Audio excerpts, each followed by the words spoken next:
Assalamualaikum warahmatullahi wabarakatuh. Betapa indahnya berada di bulan yang penuh berkah bersama ulama pewaris para nabi yang menebarkan keberkahan, bersama para jamaah, para mujahid fisabilillah. Setiap langkahnya penghapus dosa dan pengangkat darajah. Tiada kata yang paling indah membalas segala nikmat Allah kecuali mengucapkan alhamdulillahi rabbil alamin. Kita tidak ingin majelis kita ini menjadi majelis antanajifah, majelis bangkai, busuk, berbau, berulat. Maka kita isi dengan salawat Allahumma salli ala Sayyidina Muhammad wa ala ali Sayyidina Muhammad. Tema kita adalah Islam sebagai pilihan. Seandainya agama ini dinisbatkan kepada tempat, tentulah agama kita bernama Madanian atau Makkian. Seandainya agama ini dinisbatkan kepada orang, pastilah nama agama ini adalah Muhammadanism. Abdul Somad, agama kamu apa? Muhammadanism. Tapi agama ini tidak dinisbatkan kepada tempat, tidak dinisbatkan kepada orang, tapi justru dinisbatkan waraditu lakumul Islam. Aku ridhoi kepada kamu, untuk kamu, sebagai jalan hidup kamu, Islam. Masya Allah, tabarakallah. Mengapa Allah selalu berkecamuk dalam pikiran kita? Jamaah pun bertanya. Tapi alhamdulillah kita diberikan Allah nikmat masih pada para ulama yang lama belajar di kota suci Makkah Al-Mukarramah, di Universitas Ummul Qura. Hadir bersama kita Al-Mukarram Syekhuna Ustazuna Ustaz Abu Makki hafizahullah wa saddada khutah. Matta'anallahu bituli umrihi wa bihusni adabihi wa sulukihi.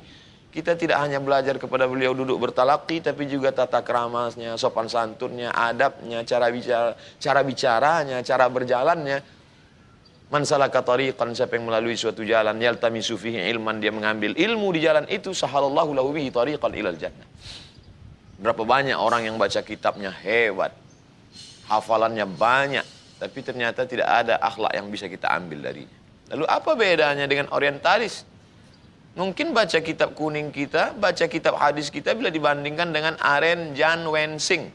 40 tahun membaca kutubut tis'ah, Sahih Bukhari, Sahih Muslim, Sunan Abi Daud, Sunan Tirmidzi, Sunan Nasai, Sunan Ibn Majah, Muwatta Malik, Sunan Darimi, Musnad Ahmad bin Ambal. 40 tahun dia baca sampai bisa menyusun kitab Al-Mu'jam Al-Mufahras li Al-Hafazil Hadis, kamus indeks pencari hadis dalam 9 kitab. Sedangkan Sahih Bukhari saja 7.275 hadis, apalagi Musnad Ahmad bin Ambal sampai 40.000 hadis. Jadi jangan pernah bangga dengan ilmu, tapi bagaimana akhlak. Akhlak tidak dapat kita ambil dari torehan tinta di atas kertas, tapi bagaimana cara kita berjalan. Kenalkah kamu dengan Ustaz Abu Makki? Kenal. Pernah ketemu? Belum. Berarti belum kenal. Kenal kamu dengan Ustaz Abu Makki? Kenal. Pernah berjalan dengan beliau satu majelis? Belum. Berarti belum kenal. Hari ini kita berjalan, bertemu, bersama. Banyak akhlak yang kita dapat. Mudah-mudahan tidak hanya akhlak, ilmu yang berkah, sehingga dengan itu kita akan bersanad, bersambung silsilah keilmuan, dan kita akan bersama dengan beliau, dengan Rasulullah sallallahu alaihi wasallam. Ustazuna Al-Mukarram Ustaz Abu Makki. Agaknya kira-kira apa alasan mengapa kita diberikan Allah agama, tidak dinisbatkan ke tempat dan orang, tapi agama kita adalah Islam. Islam selalunya bahasa Arab diawali dari 3 huruf. Asal akar katanya 3. Sin, lam, mim. Makanya kata Allah dalam Quran, ya ayyuhalladzina amanu dukhulu fis silmi kafah. Silmi. Sin, lam, mim. Sin, lam, mim. Lalu kemudian ketika orang menyerahkan seutuhnya kepada Allah, ditambah huruf sin di pangkal. Aslama. Aslama berserah, menyerahkan semuanya. Aslama. Aslama. Yuslimu. Aslama, yuslimu, Islam. Orangnya sifatnya aslama, perbuatannya aslama, sifatnya silmi. Orangnya muslim. Makanya ketika orang mengklaim Nabi Ibrahim alaihissalam itu, yang mengatakan Ibrahim kelompok ini Musa kelompok ini, Ibrahim geng ini, Allah bantah. Makana Ibrahimu Yahudiyyan wala Nasraniyya. Ibrahim bukan Yahudi, Ibrahim bukan Nasrani, walakin kana hanifan musliman. Ibrahim adalah muslim. Loh, muslim itu kan bersyahadat, salat, zakat, puasa, haji. Subhanallah, Masya Allah, Tabarakallah. Apa yang keluar dari mulut Nabi Muhammad SAW didengar oleh Abu Bakar Siddiq, didengar oleh sahabat, didengar oleh tabi'in, didengar oleh tabi'in, dilanjutkan sampai imam mazhab, sampai ke guru kita.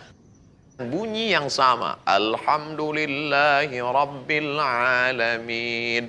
Bunyi yang sama, huruf yang sama sampai hari ini. Kebanggaan sebagai seorang muslim.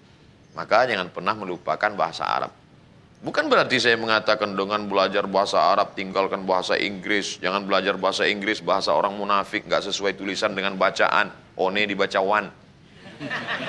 Bukan itu maksudnya. Bukan hanya belajar bahasa Inggris. Ta'allamtuhu wa hadzaqtuhu. Aku belajar bahasa itu sefaham-fahamnya. Wa hadzaqtuhu, hadziq, di atas alim. Aku ngerti sengerti-ngertinya. Nisfa syahrin, setengah bulan. Yang ngomong gitu Zaid bin Thabit radhiyallahu anhu, sahabat Nabi. Yang dia maksud bahasa apa? Hebrew language, bahasa Yahudi. Karena di Madinah itu ada Yahudi Bani Nadir, Yahudi Bani Quraizah, Yahudi Bani Qainuqa, Yahudi Khaybar. Artinya belajar bahasa asing ini memang kewajiban kita. Makanya ada ungkapan man arafa lughata qaumin amina makrahum. Siapa yang faham bahasa suatu kaum, maka dia akan aman dari tipu daya kaum itu. Jadi kita belajar bahasa asing bukan untuk bangga-banggaan. Apalagi bahasa yang kita pakai dalam sholat. Kita mesti fahami. Terutama tentang makna agama kita. Dari 3 huruf, sin, lam, mim. Udkhulu fis silmi. Islam. Aslama yuslimu islaman. Allah memberi nama ini. Al-yawma atmamtu lakum. Hari ini aku sempurnakan untuk kamu agamamu, dinakum, din kata Allah. Wa atmamtu alaikum, aku lengkapi, lengkap sudah semuanya, tidak ada tambahan lagi. Wa raditu, aku ridha lakumul Islam. Al-Islam, ma'rifah dengan alif lam. Aku ridai agama ini sebagai agama kamu.